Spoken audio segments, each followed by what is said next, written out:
Balai Besar POM Manado menemukan ratusan kosmetik ilegal di Kota Manado dan Kota Bitung.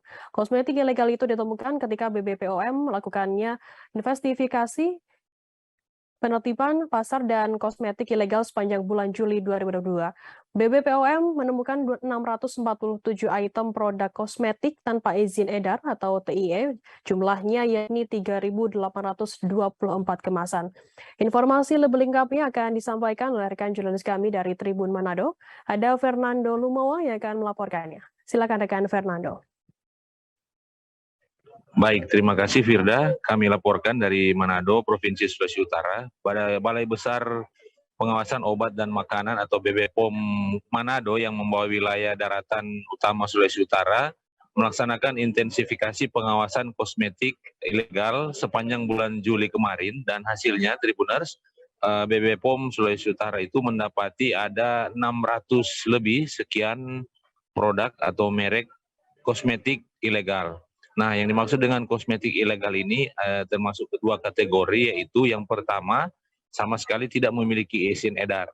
Kemudian yang kedua memiliki izin edar tetapi izin edarnya sudah lewat. Nah, dari penjelasan Kepala BBPOM Manado, Haryani menjelaskan bahwa untuk kosmetik yang tidak memiliki izin edar dipastikan itu bisa dikatakan berbahaya bagi konsumen, karena kosmetik yang belum memiliki izin edar bisa saja mengandung bahan-bahan berbahaya.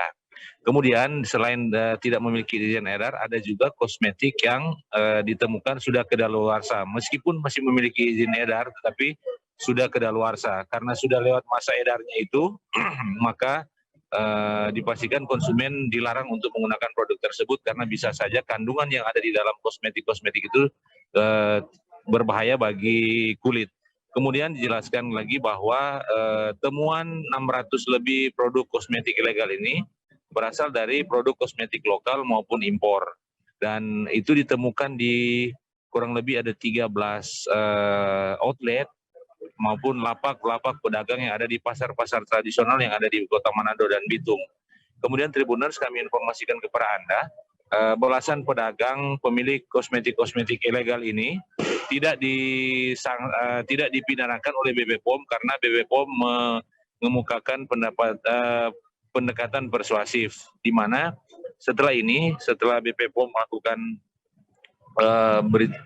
pendataan dan verifikasi jumlah barang, kemudian asal barang, setelah itu akan dilaksanakan pemusnahan barang oleh BBPOM dengan menggandeng dari pemilik-pemilik barang tersebut. Jadi yang akan memusnahkan adalah para pedagang sendiri.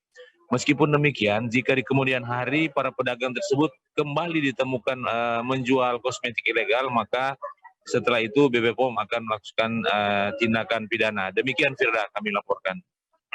Baik, terima kasih rekan Fernando dari Tribun Manado atas laporan Anda. Selamat bertugas kembali. Akan kami tampilkan Tribuners wawancara dari Kepala BBPOM Manado, Dr. Anda Haryani. Berikut liputannya untuk Anda. TIE yang ditemukan untuk produk lokal 371 item sejumlah 2.193 kemasan terkecil, ya, misalnya kalau pot ya kemasan pot, dalam pot itu kan biasanya dalam kardus lagi ya. Nah, tapi kita mikirnya itu kemasan terkecil. Terus nilai ekonominya 50.639.000. Terus ada juga ditemukan produk impor sebanyak 266 item dengan total jumlah kemasannya 1.548 kemasan, nilai ekonominya 51.548.000. Nah, ini yang tanpa izin edar yang kita temukan. Terus yang mengandung bahan berbahaya kebetulan belum ada ditemukan. Kalau yang intensifikasi kosmetik dalam 1 bulan tadi itu. Nah, untuk yang expired maupun rusak, kan kalau kami kan biasanya menyampaikan untuk konsumen yang cerdas itu harus ceklik gitu ya. Termasuk salah satu kemasannya kan ya, bukan hanya kadaluarsa ya. Jadi ada produk lokalnya 6 item, 6 jenis ya, jumlah kemasan terkecilnya 44 kemasan, Terus yang impor ada 4 item, kemasannya 39. Nah ini nilai ekonominya memang tidak terlalu besar. Mungkin rekan-rekan media bisa lihat produknya yang kami display di meja ini. Kadang-kadang misalnya ya contoh ya seperti pensil alis gitu ya, itu kan murah ya, jumlahnya banyak tapi dia Jangan lupa subscribe, share, komen, dan like ya.